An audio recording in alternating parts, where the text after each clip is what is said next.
Hello YouTube, this is Morgan, Airspeed Prime here at my next Sword Art Online 2 episode review. This one is going to be for the last episode, Mother's Rosario, episode 24. The last episode of the Mother's Rosario arc, and last episode of SAO II. So before I get into the review itself, I'll just mention that as usual for these kind of bigger arcs, I will be doing a separate kind of arc review video where I kind of overview the entire Mother Rosario arc. And then after that, I will be doing a few more Sword Art Online videos, primarily a video on each of the progressive novels. So this is the stuff that hasn't yet been animated, but it's extra information about the stuff that happened in between episodes in Aincrad, so first arc. So I definitely want to cover those, and then I'm sure there'll be other stuff to talk about in terms of SAO. It's definitely going to be a kind of more kind of continuous regular thing on my channel. But Mother Rosario, a really good episode, very emotional once again. And another episode that again is only like a few very specific scenes. In fact, it's almost to the point where I don't think there's a massive amount for me to really talk about in this episode, in that naturally they focus a lot on Yuki's final moments, and that makes complete sense, and they do it extremely well. They have her kind of final words to Asuna be meaningful. You kind of get more of her character about, why she tried so hard to, fight to kind of live past, her kind of life expectancy and stuff like that. It was really well done, and then seeing everyone kind of gradually arrive, the sleeping knights, Team Kirito, followed by basically everyone who was online in the game at that point in time. That's how close the community of this game actually is, that people who were enemies before, like General Eugene, he arrives there too. Kind of Yui's there, of course, and just all of the various fairies come together. And I like how they kind of explain the reason for this, in that, like, yes, it is to kind of give Yuki this kind of nice moment for her final moments, but they don't want to just say that, like, they're here to be with you for your final moments, this kind of really touching thing. The way Asuna kind of explains it kind of for Yuki is that, like, you are the most powerful swordswoman in this game. There will never be anyone else like you. Of course, everyone's going to be here to see you off. And I really like that explanation, because the kind of montage that we get at the start of this episode does a really good job at showing you how powerful she was, and that I think that you get the idea that the Sleeping Knights and some of the other people, that they take out a couple more floors together during kind of Yuki's last few weeks to live. You see Yuki attend school some more with Asuna virtually and stuff like that, so that's nice. And then as well as that, you get to see kind of Yuki attend like a meeting in game with all of Team Kirito, plus General Eugene, plus like Sakura and stuff like that, these other important players in the game. And you see that she's gradually becoming famous more than just being the absolute sword, Zekken. And it's a really emotional moment where she just talks about, what was her reason for living if she was kind of born to die, so to speak. It was a really real kind of moment where she kind of talks about that, like, for so long she kind of questioned what was the point in, like, wasting all these drugs, kind of hogging this metacuboid machine if she was just going to die anyway. But she basically said that she was going to fight to live, so she could enjoy her life. And this refers back to stuff that she said in previous episodes to Asuna, that, even if she wasn't necessarily happy, she wanted to always make it so that she wasn't that kind of what people would usually expect of someone who's terminally ill, kind of very sad and stuff like that. She wanted to always be happy in her kind of final kind of moments of living, and you completely get that here. And Asuna coming to see her in the hospital and seeing how bad her condition is, and then Asuna realizing, kind of almost making that decision for Yuki, that she knows Yuki well enough to know that she would want to spend her last few moments in the virtual world, this world that was so much better to her than the real world. And they have their final meeting in there, and Yuki gives Asuna the kind of name of the arc, Mother's Rosario. She gives Asuna the sword skill, basically. And it's an interesting thing, because as far as I'm aware, I don't think it's been established in any story that Asuna has specifically used this ability yet. So I'm kind of wondering, is the author of the series kind of building to some moment where she will use this sword skill to save someone.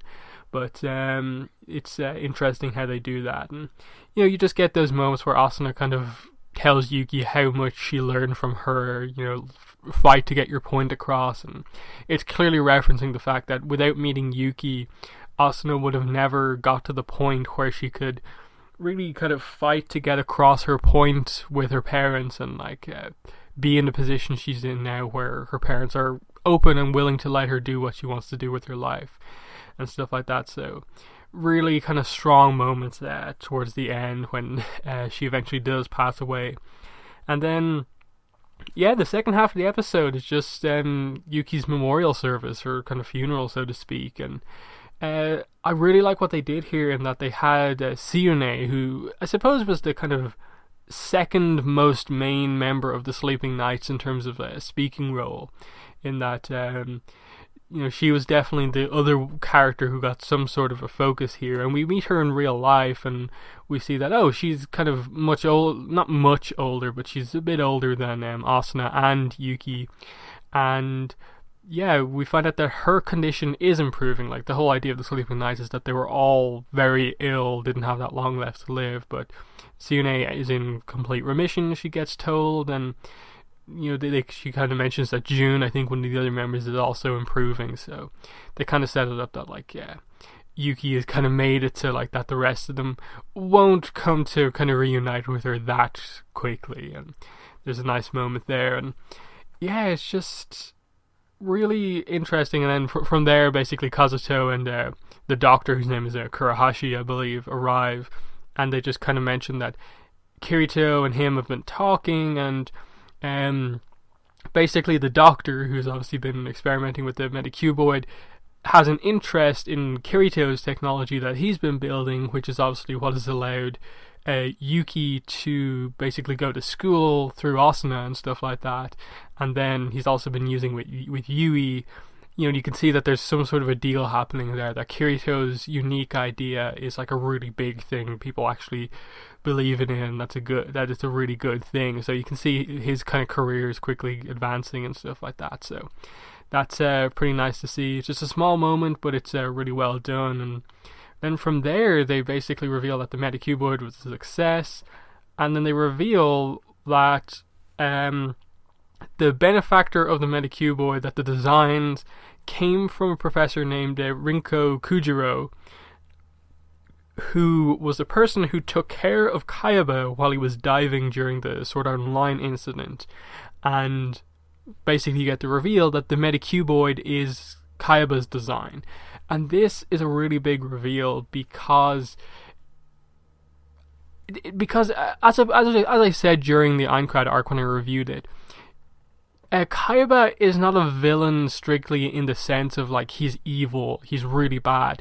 You could see his goals eventually became misguided, but fundamentally this is a guy who, like Kirito, like Asuna now, and all these other people, really believed in the virtual world and wanted to make it show what it could be, show the potential of it. And you could see that in his kind of twisted way, the SAO incident kind of showed that. But he had these other things in relation to that as well. The World Seed is this perfect example of he perfected in a way the perfect virtual world framework, and that's what all of these other games that we see in the series are ultimately made from. The core of SAO is kind of what makes all the other games. And then also finding out here that this really helpful thing for people, the Metacuboid, is fundamentally his idea of using a virtual world to help people who can't really have as good a life in the real world. And it's this weird thing where without Kaiba, yes, the SAO incident would have never happened, and all those people wouldn't have died and be fine, but also without Kaiba, Yuki wouldn't have kind of got to experience like anything in her life except just hard medical treatment and stuff like that her whole life. So it's a really cool reveal that, you know, the end of season 2 of this show, which hasn't really mentioned Kaiba at all, they suddenly give you this, I wouldn't say massive reveal, but reasonably big reveal about Kaiba, that he didn't just design this game of death, that he also designed this other thing. And it just really puts into perspective that, you know, like Sugo from the ALO arc, he was a true bad guy in what he did. And yes, Kaiba of course did really bad things, but it was all basically coming from this perspective of that he just wanted the world to realize the potential of the virtual world like he could see it. And I like kind of Asuna and Kirito's kind of back and forth when like Kirito talks about how he really wants to discover the kind of mystery around what Kaiba's ultimate goal was before, you know, the SAO incident. Like what was the aim of everything in the end? In that Kirito realizes he wasn't just the bad guy and stuff like that.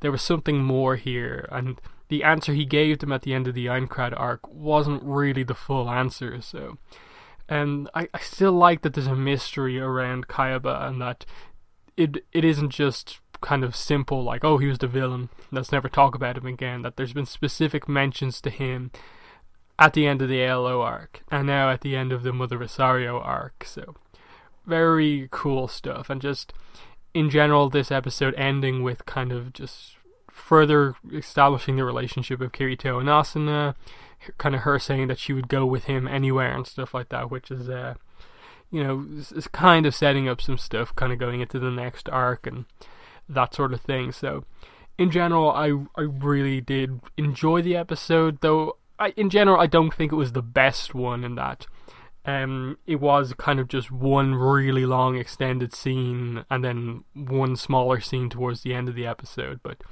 it was an excellent way to end what I think has been the best arc of SAO II.